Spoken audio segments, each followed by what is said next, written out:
छोटे शेयर ऊंची छलांग। दर्शकों के काफ़ी सारे सवाल हमें मिल चुके हैं। पहला सवाल हमें मिला है सिंह साहब का, जो इसमें कि ये पूछे हैं स्काई गोल्ड 1500 शेयर हैं, इंट्राडे के लिए लिया था 423 के ब्रेकआउट के लिए, एवरेज प्राइस 419 का है, क्या करूं प्लीज़ हेल्प। अंशुल भाई, स्काई गोल्ड इस पे इंट्राडे के लिए लिया था इन्होंने। सर इंट्राडे पे के मतलब किस ट्रेडिंग स्ट्रेटेजी के हिसाब से लिया, ये जानने में मेरी विशेष उत्सुकता रहेगी, क्योंकि ओपन हाई के साथ खुला था। तो ओपन हाई, जब हम ओपन लो बाई करते हैं तो ओपन हाई बाई, मतलब सेल करें ना करें, बाई तो करना ही नहीं है। तो ओपन हाई खुला था, तो किस ट्रेडिंग स्ट्रेटेजी के लिहाज से लिया, उस ट्रेडिंग स्ट्रेटेजी को रिव्यू कर लें, नहीं तो फिर से ऐसे ही फंसते रहेंगे। फिलहाल 10 डे मूविंग एवरेज टेस्ट हो चुका है और मेरे को नहीं लग रहा 10 डे मूविंग एवरेज प्रोटेक्ट होगा। ये गैप फिल करने के लिए 394 तक आ सकता है, रिलेटिव स्ट्रेंथ वाला काउंटर है। अच्छा मूव नीचे से ब्रेकआउट के बाद दिया था, 375 पे ब्रेकआउट था, 440 पे पीक आउट हुआ था, और ये करेक्टिव ट्रेंड में है, तो करेक्शन कंप्लीट होने के बाद दोबारा बाई बनेगा। बिल्कुल ठीक है। अगला काउंटर अभिषेक मौर्य जी का सवाल है। पीपीएल फार्मा पर ये सवाल पूछ रहे हैं, 175 रुपये का लिया हुआ है, लॉन्ग टर्म का रिव्यू चाहते हैं सर। तो पीपीएल फार्मा में तो वही ऑल टाइम हाई तक के टारगेट है, ट्रेडिंग की कोशिश ना करें। इन्वेस्टमेंट 144 के ऊपर क्लोजिंग करे तो बाई करने की सलाह थी, या एवरेज करने की सलाह थी, या जैसा भी था नई पोजीशन बना लेनी चाहिए थी। तो 144 से 166 आ गया है, और ये रैली 175 तक तो नॉन स्टॉप जानी चाहिए। 175 पे falling 10 week 50 week moving average है, और 10-20 मंथ मूविंग एवरेज है। वहां पे कंसोलिडेशन होगा, और जब भी उस कंसोलिडेशन का ब्रेकआउट आएगा, सीधा ऑल टाइम हाई के लिए निकल जाएगा स्टॉक। मोहम्मद आरिफ साहब, आपने जो सवाल पूछा है एफ एंड ओ का, वो मैं एफ एंड ओ के सेगमेंट में ले लूं, पर मैं आपका सवाल एक अंशुल सर से इस काउंटर पर व्यू जरूर ले लेता हूं। टेक महिंद्रा, अंशुल भाई 1440 की इन्होंने कॉल ली है, लेकिन आप इस पर व्यू बता दीजिए, टेक महिंद्रा पर व्यू आपका क्या है। सर टेक महिंद्रा पे फिलहाल तो ऐसा कोई व्यू नहीं है, क्योंकि कल डोजी कैंडल की फॉर्मेशन हुई है, और इनसाइड बार चल रहा है कल की रेंज के अंदर। बट ओवरऑल मैं इंडिविजुअल आईटी स्टॉक्स नहीं पिक कर पा रहा हूँ, तो मेरी पहले भी वही सलाह थी, जो 4000 पॉइंट का बाउंस बैक हमने प्ले किया। अभी भी 4 से 8000 पॉइंट का बाउंस बैक दिख रहा है, बट मैं आईटी 20 से ही उसको प्ले करूंगा, मैं इंडिविजुअल स्टॉक से प्ले नहीं करूंगा। ठीक है। नैन्सी जी का सवाल है sir, A G I I L 10 day moving average touched, how likely is it to touch the same on the weekly first, because then I will exit. Sir A G I infra, इस पर आपकी राय। Sir AGI infra में अभी कोई भी राय नहीं है, जिस हिसाब से पैटर्न बन रहा है 10 डे मूविंग एवरेज से आज बाउंस बैक बनना चाहिए था, हल्का सा बना और वापस से नीचे आ गया। आई वुड वेट, अभी ट्रेड डेवलप हो रहा है, प्रोबेबली मेरे को लग रहा है 2 से 3 हफ्ते यहाँ लगेगा। 10 वीक मूविंग एवरेज पीछे छूट गया है 322 रुपए पे, तो कैचअप होने में टाइम लगेगा। कैचअप होने के बाद ट्रेड बनेगा, तो फिलहाल नो ट्रेड जोन में प्रॉफिट बुक कर लेना चाहिए, और या फिर अगर रखना ही है तो स्टॉप लॉस बहुत टाइटली मॉडिफाई कर लेना चाहिए 337। ठीक है। तो ये रही बात ए जी आई इंफ्रा पर। Sir S M S pharma 368 का लिया हुआ है, इसमें ऐड कर सकते हैं क्या एक साल के विजन के लिए।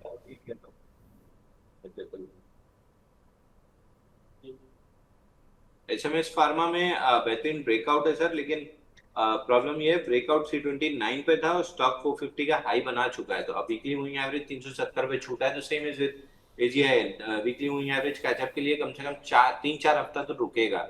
अभी कोई ट्रेड नहीं बन रहा। ठीक है। कैम्स कैसा लग रहा है सर 765 रुपये पर। कैंप्स ठीक है, नीचे में 765 का लिया हुआ है, मतलब नैन्सी जी ने ये पूछ रही है, अक्टूबर से लिया हुआ है, अभी क्या करें।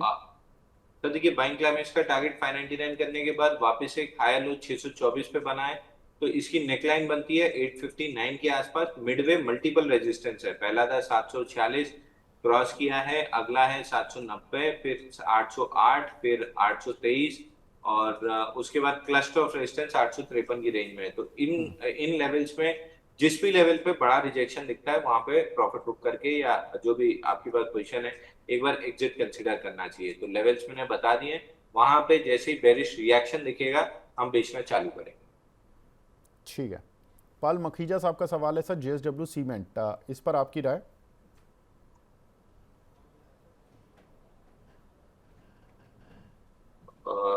एक सेकंड। जेएसडब्ल्यू सीमेंट, ये हमने स्टैंडर्ड डिस्क्लेमर बाई दिया हुआ है, पहला टारगेट कंप्लीट हो चुका है, दोबारा 127 के आसपास आगे खड़ा हुआ है। यहाँ पे अगर बुलिश एविडेंस मिलता है, हैमर काइंड ऑफ कैंडल, मतलब जैसी 21 अप्रैल की कैंडल बनी है बेरिश एविडेंस है, उसी का उल्टा कैंडल कोई बनती है बुलिश एविडेंस की, तो फिर हम लॉन्ग प्ले करने की कोशिश करेंगे। नेक्स्ट लेग में करीब करीब 144 के आसपास के टारगेट नहीं हो सके। ठीक है। एक हमारे दर्शक हैं श्रवण सिंह जी, इन्होंने सवाल पूछा है सर सीमेंस एनर्जी पर। इसको वॉच लिस्ट में इन्होंने आइडेंटिफाई किया, ये सही आइडेंटिफाई कर रहे हैं? 3 शेयर इन्होंने भेजे, संभव स्टील ट्यूब्स और सात्विक ग्रीन और सीमेंस एनर्जी। इनमें से कौन सा ठीक आपको ज़्यादा लग रहा है सर?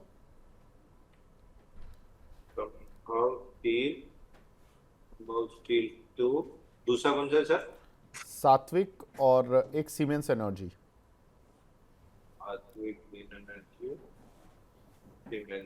सीमेंस एनर्जी की सीमेंस, हाँ सीमेंस एनर्जी, ये 3200 वाला। सीमेंस एनर्जी ज्यादा ठीक लग रहा है, लेकिन 3335 इस लेवल के ऊपर ब्रेकआउट आएगा, उसके बाद जाके अप मूव बनेगी। आईपीओ मतलब लिस्टिंग लो जो था 2508, उसके नीचे ट्रैप बना के वहीं पे हायर लो बना है, और ऑर्डर ब्लॉक था 3335, यहाँ तक आ गया है। इसके ऊपर निकलता है तो फिर स्टॉक में अच्छी तेजी बनेगी, तो पैटर्न अंडर डेवलपमेंट है, अच्छा लग रहा है। साथ ही ग्रीन एनर्जी में फिलहाल के लिए 8 दिन हो गए, एक रेंज बना रहा है, 480 निकलता है तो 540 तक आराम से जा सकता है, वहां पे एक गैप छूटा हुआ है। Sambhav steel tube 10 week moving average पीछे छूटा हुआ है, टाइम लगेगा इसको कैचअप करने में। ठीक है सर। एक क्वेश्चन हमें मिला है यहाँ पर, प्रिसीजन कास्टिंग बीएससी लिस्टेड है, investment and precision casting, Manish Shah साहब का सवाल है। पूछ रहे हैं कि इन्होंने 400 रुपये पर लिया है, ट्रेलिंग स्टॉप लॉस पूछ रहे हैं इसमें, इन्वेस्टमेंट एंड प्रिसीजन कास्टिंग। तो ये स्टॉक पे तो हमेशा ही हमने डिस्कस किया है कि वॉल्यूम ही नहीं रहता है, 8000 का एवरेज वॉल्यूम है, और इसका चार्ट भी नहीं दिख रहा, बहुत छोटा चार्ट हो गया, पहले तो आता था। अच्छा ये एनएससी में आ गया, पहले से बीएससी में था।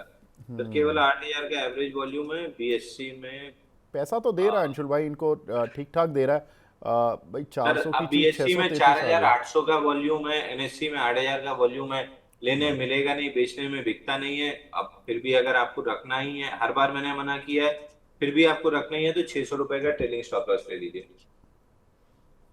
ठीक है। एक इनके पास है HFCL 132 रुपए के भाव के। अब देखो रिवर्स तो हुआ ये काउंटर स्टरलाइट टेक के साथ, लेकिन क्या इनके भाव तक पहुंचेगा नहीं पहुंचेगा, ये बताइए अंशुल। मुश्किल है सर, देखिए पूरे फॉल का जो कि 69 वीक्स में 65% था, उसका भी 50% रिट्रेसमेंट, और करंट जो 80 रुपए पे ब्रेकआउट आया था उसका भी टारगेट, दोनों 100 रुपए 50 पैसे पे था, वहीं से आज रिएक्शन आ रहा है। अगर रिएक्शन शैलो वॉल्यूम पर रहा और नेक्स्ट लेग में 100 रुपए 50 पैसे निकाला, तो फिर अच्छी अपसाइड बनेगी, तब जाके ये स्टॉक 132 रुपए तक जा सकता है। ठीक है।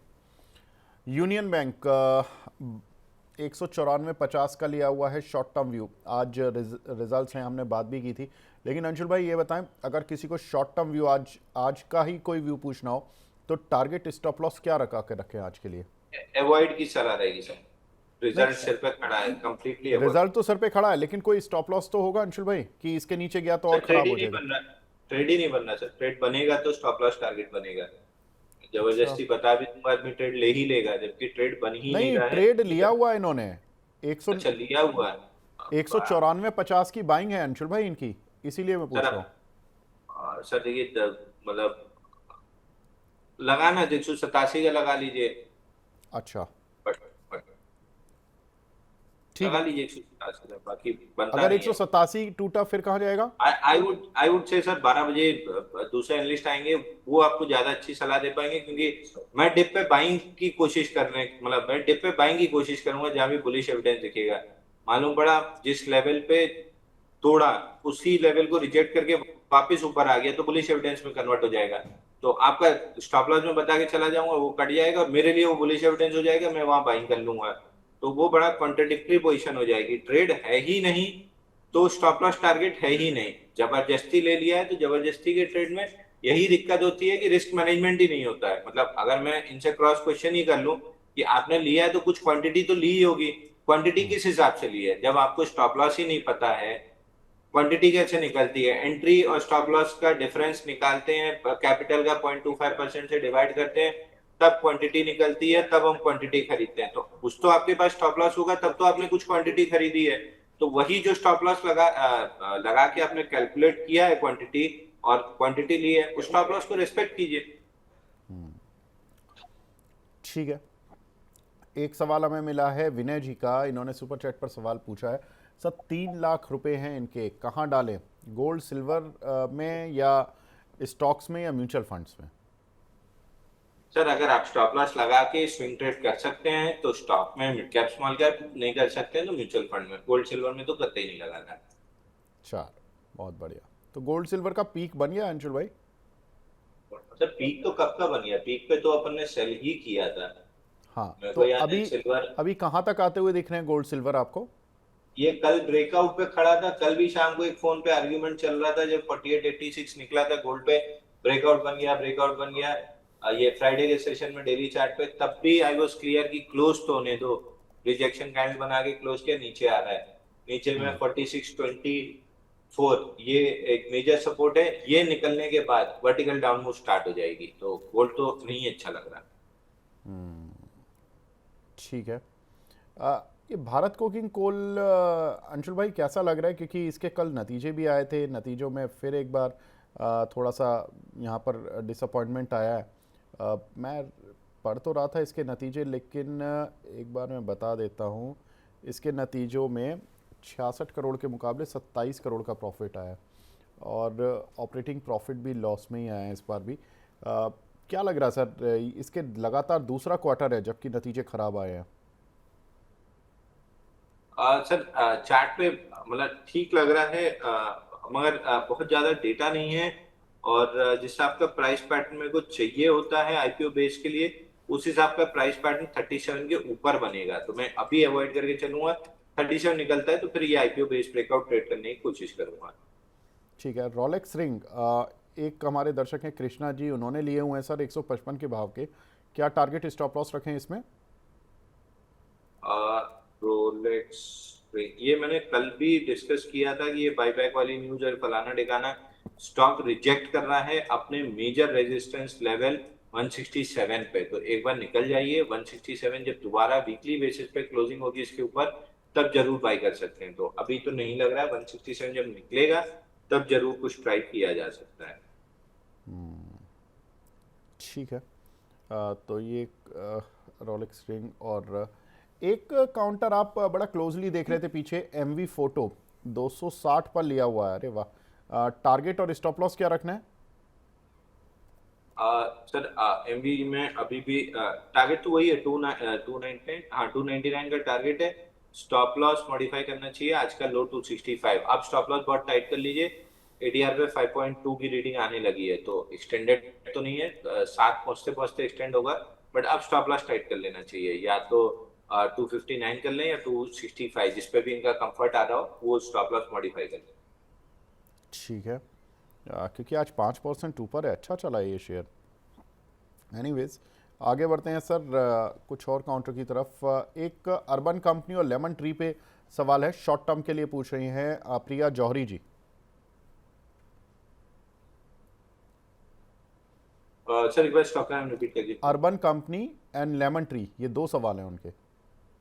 सर अर्बन कंपनी में तो डिस्क्लेमर बाई दिया हुआ है, और पहला टारगेट कंप्लीट भी हो चुका है, दूसरा टारगेट 151 का है।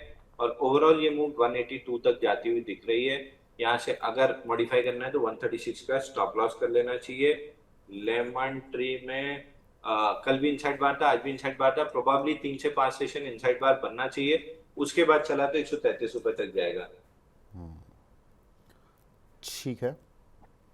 एक हमारे दर्शक हैं, गुड मॉर्निंग, सूरज कुमार गुप्ता जी हैं, ये बोल रहे हैं कि please bottom out best fundamental stock बता दीजिए सर। सर मैं राय नहीं देता हूँ, मैं केवल थोड़े बहुत आपको शेयर्स। आप राय नहीं देते, आपके सामने मैं राय दूंगा नहीं, सूरज को दिया दिखाऊंगा नहीं। अरे नहीं सर, आप क्यों नहीं दोगे? आप फंडामेंटल, सनी अच्छा, भाई का वेट कीजिए। नहीं नहीं अंशुल भाई, कोई फंडामेंटल आपकी जो कंपनी ने कोई ट्रैक किए हो, किसी शेयर पे, वो आप तो अब बताइए। तो मैं घुस ही गया ना सर 276 रुपए में।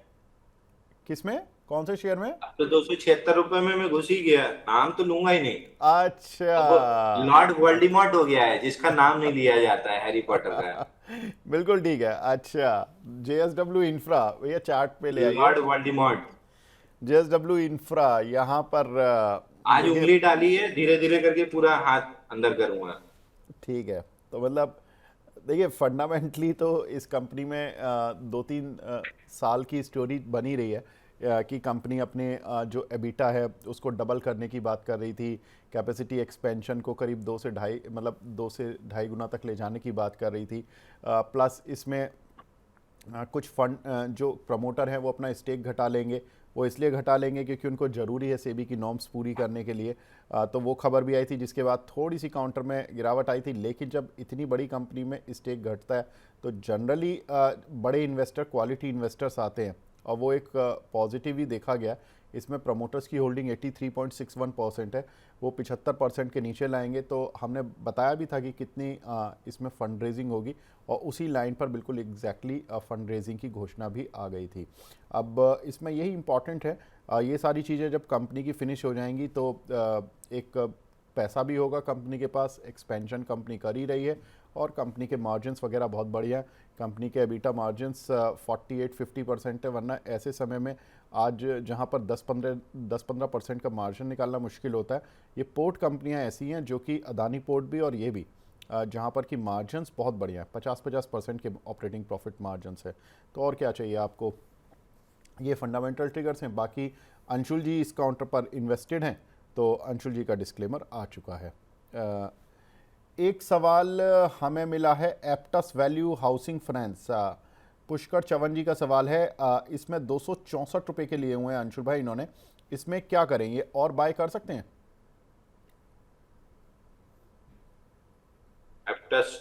एक बार देखना एप्टस अपन कहीं दिए हैं क्या, याद है कहीं दिए होंगे 264 के टारगेट से। सर 264 का एक टारगेट है जो ब्रेकआउट का ऑलमोस्ट टेस्ट करने वाला है, लेकिन अच्छे वॉल्यूम से अप्रोच कर रहा है, तो वहां से प्रॉफिट बुकिंग जरूर आ सकती है, बट रिवर्सल आ जाएगा ऐसा नहीं लगता। और 10-20 डे मूविंग एवरेज से एक्सटेंडेड है, तो 264 पे एक बार प्रॉफिट बुक करके नेचुरल रिएक्शन पे वापस से बाइंग की अपॉर्चुनिटी देखेंगे। नेक्स्ट लेग में 275 तक जाते हुए दिख रहा है। UBL। एप्टस दिए थे सर हम लोग। अच्छा, कितने में? 251 रुपए में दिए हैं। 251 में दिए, रिस्क फ्री हो चुके हैं। ठीक है। डिस्क्लेमर। अच्छा, क्या टारगेट दिया हुआ है आपने? 268-60 का आखिरी टारगेट दिया है, रिस्क फ्री हो चुके हैं। ठीक है, 68-60 का टारगेट दिया हुआ है, तो ये शॉर्ट टर्म वालों के लिए आपको राय मिल गई होगी। एक हमारे दर्शक हैं बेकर्स के नाम से आईडी बना हुआ है, ये पूछ रहे हैं डेटा पैटर्न्स के बारे में बता दीजिए। सब 3265 में लिया हुआ है डेटा पैटर्न। अंशुल भाई इस काउंटर पर क्या पैटर्न बनना है? तो डेटा पैटर्न बहुत बेहतरीन पैटर्न बन रहा है। Data pattern standard disclaimer across the media platform bye दिया है। 99 हफ्ते का कपनाडल पैटर्न का ब्रेकआउट बना है 3300 रुपए पे, वहां से बाय दिया है। ऊपर में 4500 रुपए तक, 4200 से 4500 ही जा सकता है। वीकली चार्ट पे स्ट्रेस्ड है, फ्रेश बाइंग थोड़ा सा दिक्कत का काम हो सकता है। थोड़ा रिएक्शन का वेट कीजिए, थोड़ा पुल बैक का वेट कीजिए। Case in point Meesho rally के बाद 6-7 दिन की टाइट कंसोलिडेशन और उसके बाद ब्रेकआउट, उस टाइप का 5-6 दिन की कंसोलिडेशन का वेट कर लीजिए पुल बैक का, उसके बाद इसमें बाइंग बनेगा। फिलहाल जिसके पास भी लॉन्ग है 3558 ये आता है आपका ट्रेलिंग स्टॉप लॉस। अब 400 रुपए नीचे है, बट कांट हेल्प इट, वही स्विंग आई था। ठीक है। तो यहाँ पर डेटा पैटर्न पर आपको राय मिली है। अंशुल भाई बाकी डिफेंस शेयरों में क्या करें? बाकी डिफेंस शेयरों में सर अभी तो मतलब मैं इसको ब्लैंकेट की तरह नहीं देखूंगा स्पेसिफिकली। अगर कोई सवाल है, क्योंकि बीईएल कंसोलिडेशन में है, बीईएमएल थोड़ा सा प्रॉफिट वो बनाने की कोशिश कर रहा है पैटर्न। बाकी ये एचएएल बीडीएल इन सब में बाउंस बैक है, तो वापस नीचे आते हुए दिख रहे हैं। मतलब जब भी बाउंस बैक कंप्लीट होगा तो अब वो खिचड़ी बन गई है कुछ में ऊपर, जैसे एमटीआर टेक डेटा पैटर्न ईशा डिफेंस में आते हैं, ये बहुत तेज लग रहे हैं। पारस डिफेंस अच्छा लग रहा है जब ब्रेकआउट बना तो मतलब वो खिचड़ी बनी हुई है। स्पेसिफिक अगर कोई स्टॉक है तो वो ठीक है, बाकी अगर सरकारी कंपनियां कमजोर लग रही हैं, ये प्राइवेट सेक्टर वाली तेज लग रही ठीक है। हैं। एक काउंटर है श्याम मटेलिक, लॉन्ग टर्म के लिए कैसा लग रहा है अंशुल भाई? इसमें टारगेट और स्टॉप लॉस क्या रहने चाहिए, पूछ रहे हैं। एक हमारे दर्शक हैं गौतम बालाजी, ये पूछ रहे हैं कि सर क्या मैं इसको बाय कर सकता हूँ? अरे वाह, ये चार्ट तो अभी ऐसा लग रहा है कि अभी 2-4-5 मिनट में ही बहुत तेज मूव हुआ है। अंशुल भाई क्या लग रहा है इस काउंटर पर? तो 4 दिन के पुल बैक से रिकवर करने की कोशिश कर रहा है। 75 मिनट या 75 मिनट के चार्ट पे एक हायर लो बनने का वेट कीजिए। जैसे ही वो बने तब बाइंग आप बाई कर सकते हैं। तब आपको टारगेट ऊपर में 878 और 899 मिलेगा। तो पैटर्न डेवलप हो रहा है, 75 मिनट पे हायर लो का वेट करना चाहिए। ठीक है।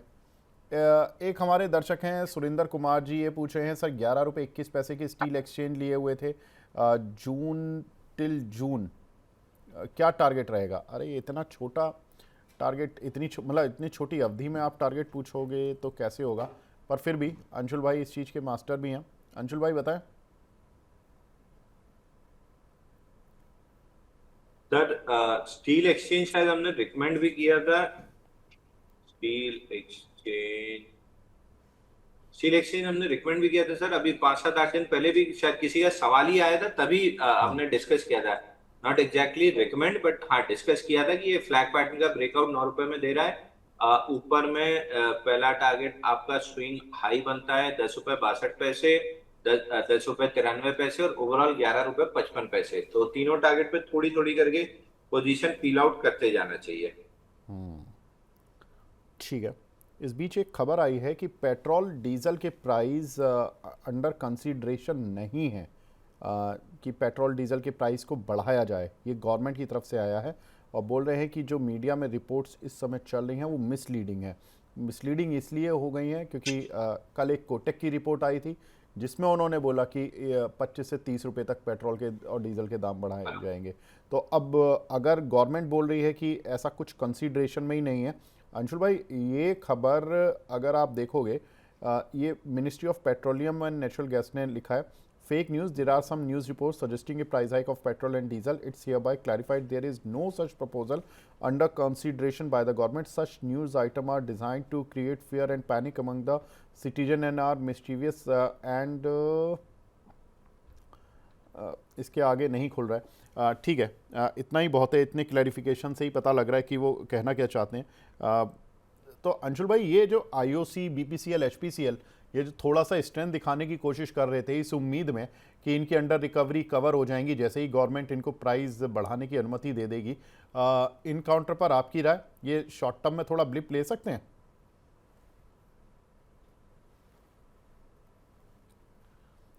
अंशुल भाई अनम्यूट कर लीजिए, आई थिंक आपने म्यूट कर लिया। सर आईओसीएल, एचपीसीएल, बीपीसीएल तीनों ठीक लग रहा है। कहीं भी आपको डिप मिलती है लॉन्ग टर्म के लिए एक्यूमुलेट करके चलिए। ट्रेडिंग काउंटर नहीं है, वापस बोल रहा हूँ, ट्रेडिंग काउंटर नहीं है। तो ट्रेडिंग के तरह बिहेव मत कीजिए। ऑल टाइम हाई आपको आराम से मिल जाएगा। और जहां तक ये बात है, बात उस रिपोर्ट की हो रही है, शायद कोटक की आई है या किसकी आई है, कि 27-28 रुपए बढ़ेंगे। इतने नहीं बढ़ेंगे, 10 से 15 रुपए की रेंज में बढ़ना लगभग सर्टेन है कि इतना तो बढ़ेगा ही। ठीक है। एक हमारे दर्शक हैं आयुष जी, ये बोल रहे हैं कि सर, इन्होंने कल भी सवाल पूछा था इनफैक्ट अंशुल भाई, सिंजिन में इन्होंने 700 रुपये पर कुछ शेयर लिए थे सिंजिन के, 410 रुपये पर इन्होंने लॉस बुक किया इस एंटीसिपेशन में कि इनको री एंट्री 250 से 350 रुपये के बीच में मिल जाएगी। लेकिन अब ये काउंटर थोड़ा सा ऊपर आ गया इनके बेचे हुए भाव से। ये बोल रहे हैं कि क्या ये अप ट्रेंड में है, क्या मैं इसमें अभी री एंटर कर लूँ या अभी लोअर लेवल्स आने का इंतजार करूं फिर इन्वेस्ट करूं? लॉन्ग टर्म इन्वेस्टर है, कोई प्रॉब्लम नहीं है सर। अच्छा देखिए, 448 रुपए 65 पैसा मेजर रेजिस्टेंस था, वो हिट करके रिएक्शन आ रहा है। रिएक्शन लोअर वॉल्यूम पे है, तो या तो 10-20 डे मूविंग एवरेज 427 के आसपास बुलिश एविडेंस मिले, या 448.65 के ऊपर ब्रेकआउट मिले तो पुल बैक है। पुल बैक एक्सटेंड करेगा 487 506 तक। इससे ज्यादा मेरे को आते हुए नहीं दिख रहा है। मंथली चार्ट पे नॉन स्टॉप 3 ही महीने में 44% पिटा है, तो उसी का रिट्रेसमेंट है। 448.65 निकलता है तो 487,506 बाउंस बैक प्ले है। एकदम मरी हुई छोटी क्वांटिटी पे कीजिएगा, बहुत बड़ी क्वांटिटी पे मत कीजिएगा। This is not a relative strength play. चलिए ठीक है। हमारे साथ हमारे सहयोगी दूसरे प्रदीप हल्दर साहब जुड़ चुके हैं। हल्दर साहब गुड मॉर्निंग। क्या बात है, काले कोट में चमक रहे हैं। ये देखिए, ये हल्दर जी ये ना आपका इंतजार कर रहे थे और बोल रहे थे कि हल्दर जी को जल्दी लाओ। मुझे अभी जस्ट कमांड मिला कि आप ज्वाइन हो चुके हैं। तो जैसे ही मतलब ये मुझे मैसेज भी कर रहे थे कि हल्दर जी कहाँ रह गए आज। तो कहाँ मतलब हल्दर भाई आज कुछ लुक में चेंज लग रहा है आपके, कुछ तो किया है आपने। अब कोटी काला है कि नियत? No changes sir, same. मैं तो ऐसे ही दिखता हूँ सर।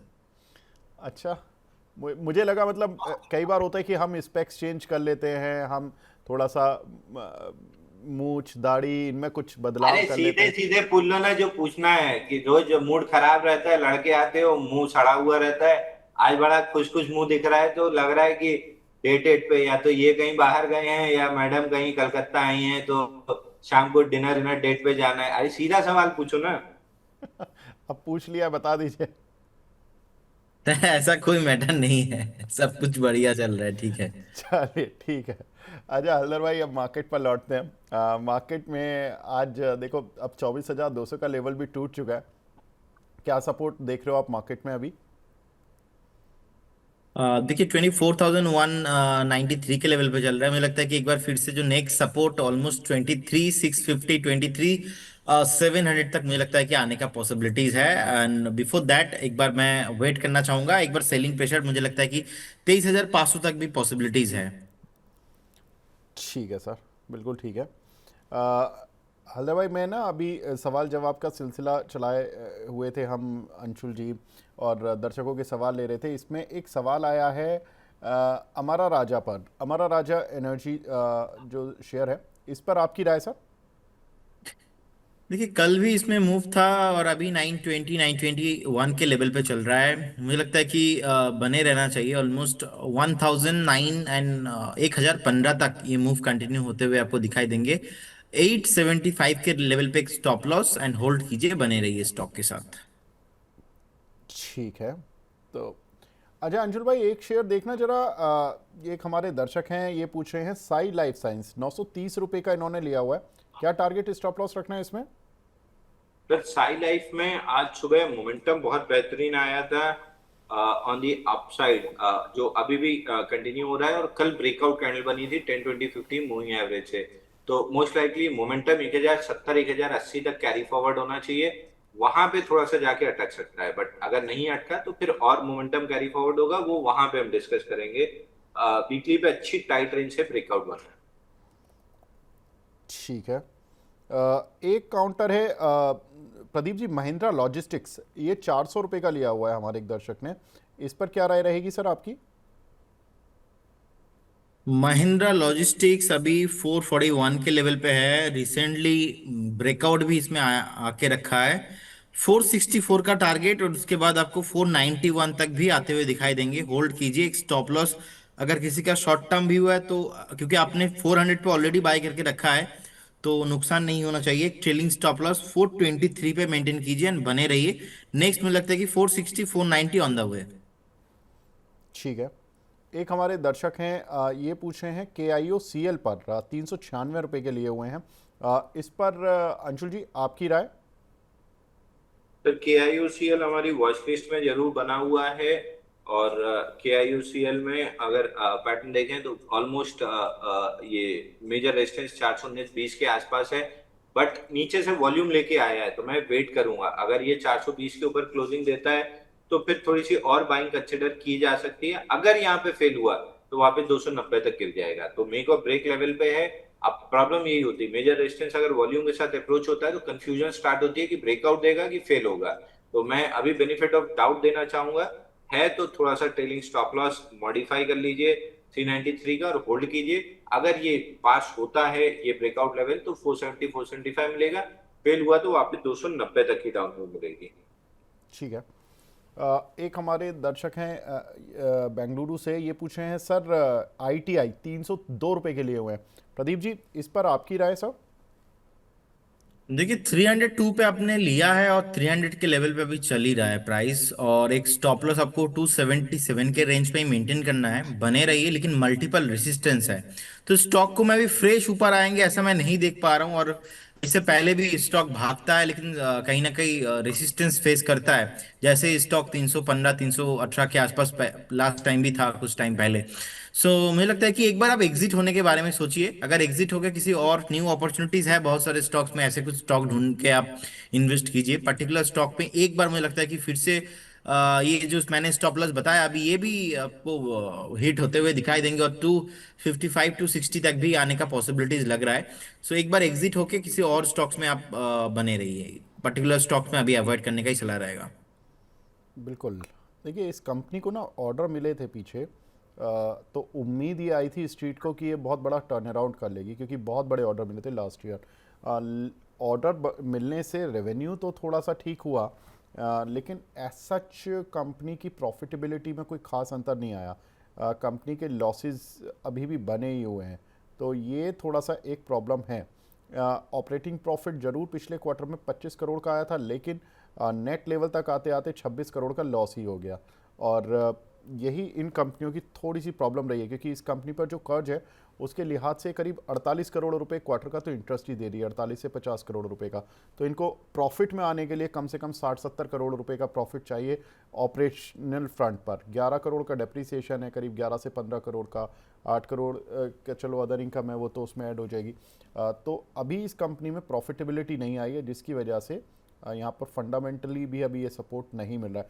अंशुल भाई, एक दर्शक है नितेश सारंगी जी, ये बोल रहे हैं कि सर देवानगिरी शुगर ये कब चलेगा? सारे शुगर शेयर चल गए, और एक ATGL पर थोड़ा गाइड कर दीजिए। 620 रुपये का लिया हुआ है इन्होंने। ये बोल रहे हैं कि यहाँ से बार बार नीचे आ जाता है, एग्जिट कर लें क्या होल्ड करें ATGL को? कब चलेगा ये तो भगवान ही बताएगा, क्योंकि वही अदानी के साथ हुआ, जब चलना था तब चला, तो आपको पेशेंस रख के बैठना पड़ेगा। वैसे अभी उसमें फिलहाल जिस आपका पैटर्न बना हुआ है, मोस्ट लाइकली अगर शुगर स्टॉक्स चलते हैं तो इसमें भी मोमेंटम आना चाहिए। आपका फोकस अदानी टोटल ग्रीन पे होना चाहिए। अदानी टोटल ग्रीन में 621 का टारगेट कंप्लीट हुआ था 17 अप्रैल को। उसके बाद से आज चौथा दिन है जहां इनसाइड बार बन रही है, और अगर ये 4 दिन और इनसाइड बार बनाता है और 10 डे और 20 डे मूविंग एवरेज कैचअप कर लेता है, तो फिर 720 रुपए की तैयारी कर लीजिए। तो अदानी ग्रुप में ये एक स्टॉक है जो क्लोजली मैं वॉच कर रहा हूँ। अगर ये निकला, मतलब ये और 4 दिन इसी तरह इनसाइड बार बनाए रखा और मूविंग एवरेज कैचअप कर लिया, तो जो आइडियल पैटर्न हम ढूंढते हैं बड़े मूव के लिए वो बना, तो फिर इस स्टॉक में 721 रुपए तक की मूव होनी चाहिए। तो out of all Adani group अभी भी मेरी नजर अदानी टोटल गैस पे है। अगर ब्रेकआउट बनता है तो शायद भाई सजेस्ट करेंगे, और नहीं किए तो खुद ही ले लेंगे। ठीक है। एक KRN हीट एक्सचेंजर पर सर, प्रदीप भाई ये आप ही का शेयर है, इसमें कल आप बता रहे थे कि प्रॉफिट बुक करना है सर, इसमें अभी प्रॉफिट बुक करते ही चले, या अभी मतलब लॉन्ग टर्म इन्वेस्टर बने रहे? और लॉन्ग टर्म वाले पूछ रहे हैं कि क्या टारगेट रखें? देखिए व्यू इसमें एकदम क्लियर है। मेरा यहाँ पे 1500 का शॉर्ट टाइम का टारगेट है, लेकिन क्योंकि ऑलरेडी चला हुआ स्टॉक है तो हमने रिसेंटली यहाँ पे प्रॉफिट बुक करने का सलाह दिया है। जिनके पास होल्डिंग है और लॉन्ग टर्म व्यू है आप बिल्कुल बने रहिए, लेकिन अगर आपका शॉर्ट टर्म व्यू है तो डेफिनेटली एक बार प्रॉफिट बुक करके जाइए।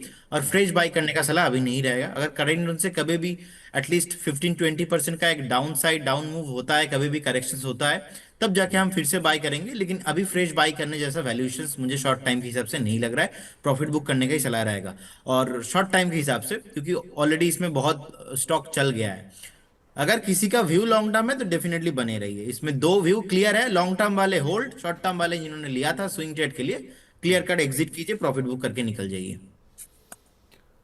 ठीक है सर, तो ये रही बात KRN हीट एक्सचेंजर पर। एक काउंटर है, सौरभ जी का सवाल है इस काउंटर पर, CC एवेन्यू। अंशुल भाई, ये एवेन्यू AI के नाम से अब कंपनी हो गई, एवेन्यूज आर्टिफिशियल इंटेलिजेंस के नाम से। हालांकि NSE कोड अभी चेंज नहीं हुआ, CC एवेन्यू के ही नाम से है, 15 रुपये के करीब का शेयर है। इस पर क्या राय रहेगी सर? नाम बदलने से चार्ट बदलेगा?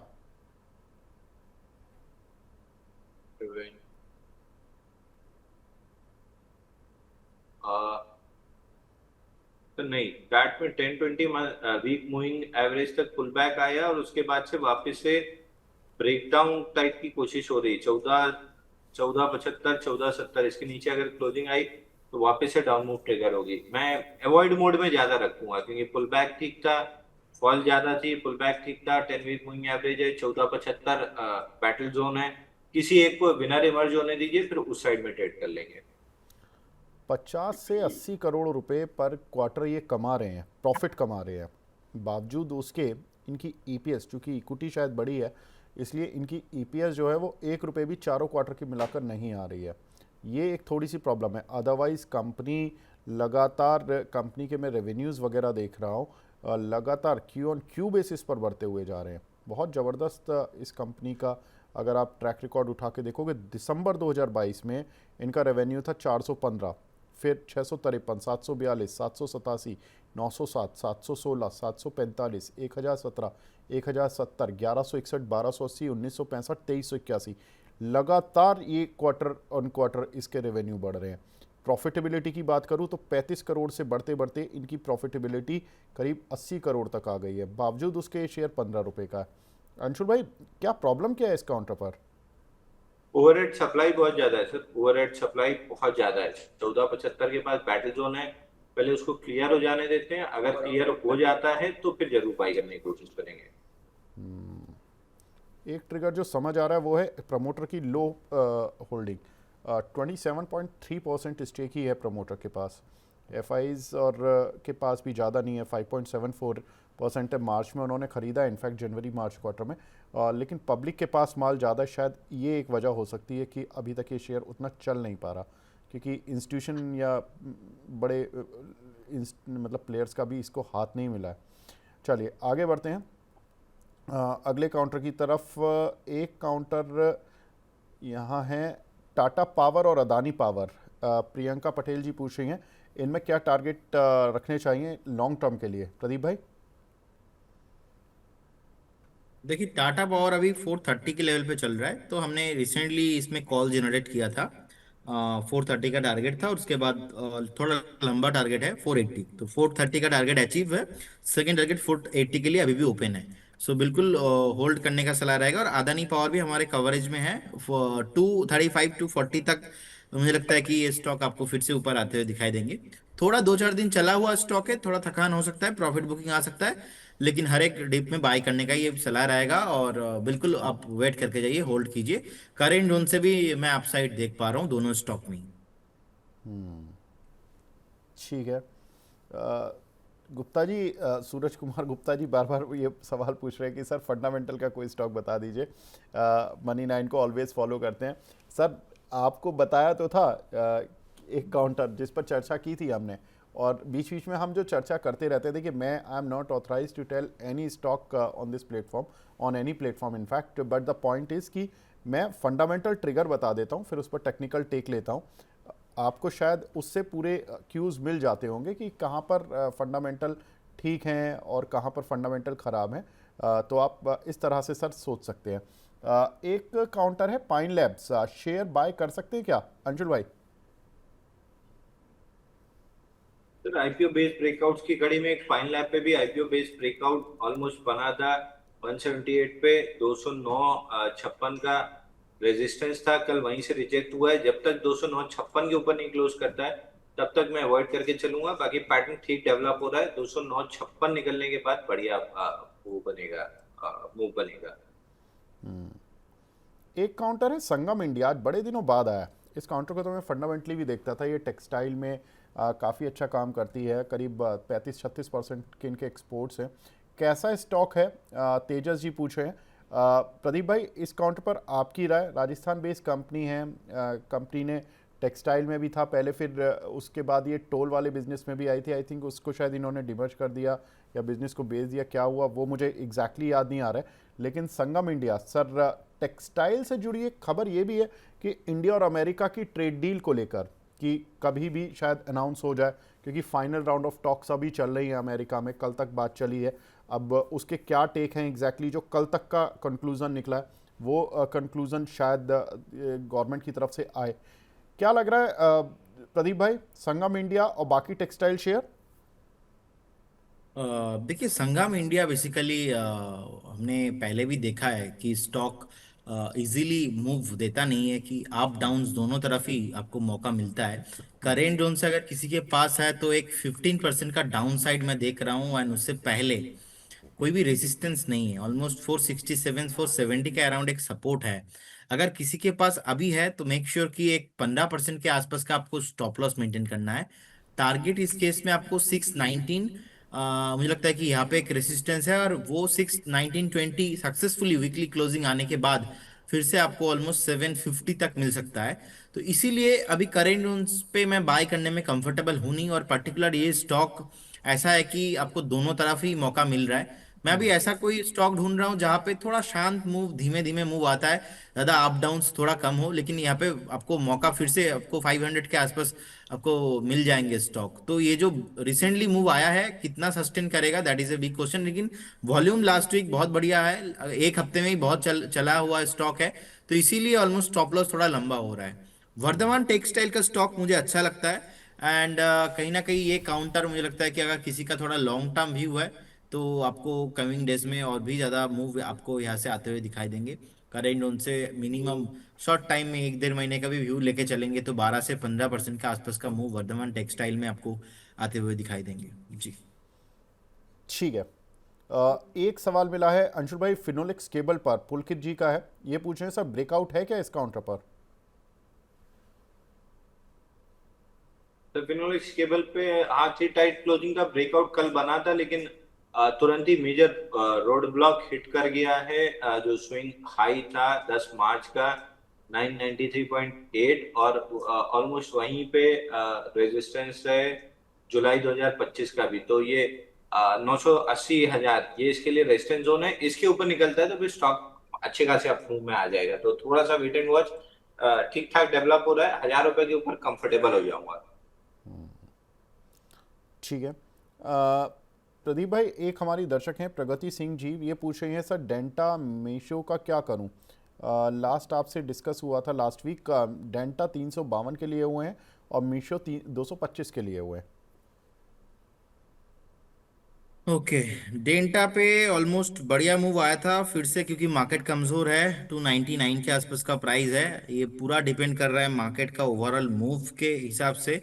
शॉर्ट टाइम में अच्छा मूव हुआ था, फिर से एक बार स्टॉक लग रहा है अगर मार्केट यहाँ से बाई चांस 23,500 400 आता है तो आपको 280 275 तक भी मिल सकता है। लेकिन आपका फाइनल स्टॉप लॉस मैं अभी के हिसाब से बता रहा हूँ, ज्यादा आपको वेट नहीं करना चाहिए। 252 के आसपास का स्टॉप लॉस मेंटेन करके चलिए। मीशो में बने रहिए, अभी भी रिकवरी चल रहा है। इस रिकवरी में पॉसिबल है एक बार आपको 200 के ऊपर सस्टेन अगर हो जाता है तो फिर आपको नेक्स्ट मूव आते हुए दिखाई देंगे। कमजोर लग रहा है डेंटा भी। 340 के एंड ऊपर एक बार क्लोजिंग चाहिए, तब जाके ये जो मोमेंटम है मोमेंटम सक्सेसफुली बन सकता है। ओवरऑल स्ट्रक्चर थोड़ा यहाँ पे कंसोलिडेशन के आसपास लग रहा है, कंसोलिडेशन करेगा। 1 2 हफ्ता उतना मूव यहाँ पे आने वाला नहीं है।